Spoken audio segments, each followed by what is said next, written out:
Unit 3, Recording 1. China's Grand Canal, which connects the cities of Beijing and Hangzhou, is 1,700 kilometers long. It's the longest artificial waterway in the world and an important shipping route through the years. But what's more amazing than the length of the canal is its age. Work on the project began in the 5th century BC, more than 2,500 years ago. There was never a plan or budget for the whole project. A series of Chinese governments built and extended the canal in sections over a period of 1,700 years, finally finishing it in the 1280s. When they were working the hardest on the project, 5 million men and women were involved in the construction, mostly labourers but also engineers. Today, only the section between the cities of Hangzhou and Jinying, about 500 kilometres, is open for shipping. It is about 100 metres wide at its narrowest point. In some places, the canal is less than a metre deep. The Suez Canal in Egypt connects the Mediterranean Sea and the Red Sea. Work started in 1859. They thought the project would take 6 years, but they finished later than planned, in 1869, 4 years behind schedule. At one point, 5 million people worked on the project, mostly labourers, but also engineers, accountants and project managers.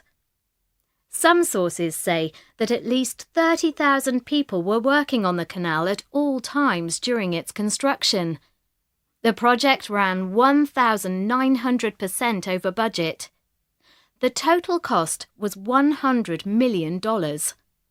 But it is still one of the most important shipping routes in the world. With a length of about 190 kilometres, the canal makes the journey between the North Atlantic and the Indian Ocean much shorter than going around Africa.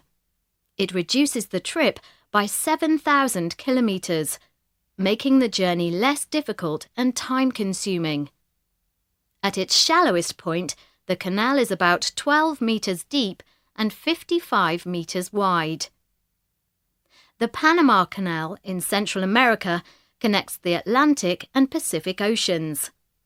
In 1881, a team from France started work on the project after seeing the success of the Suez Canal. However, the Panama team had to work a lot harder than the Suez team. Construction in the jungles of Panama wasn't as straightforward as digging in Egypt's dry, sandy desert. In fact, the digging itself was the least challenging part of the job. Dealing with the heavy rains made work impossible at times. The team missed target after target, soon falling behind schedule. They finally gave up in 1889 when they ran out of money. 15 years later, an American team took over the project. Work on the canal began again in 1904.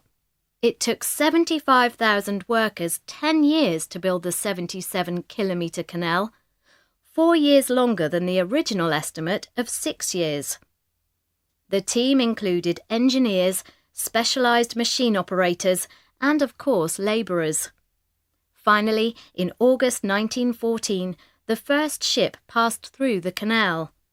Amazingly, although the canal cost $375 million to build, the project came in $23 million under budget. At its narrowest point, the canal is about 33 metres wide and 12 metres deep.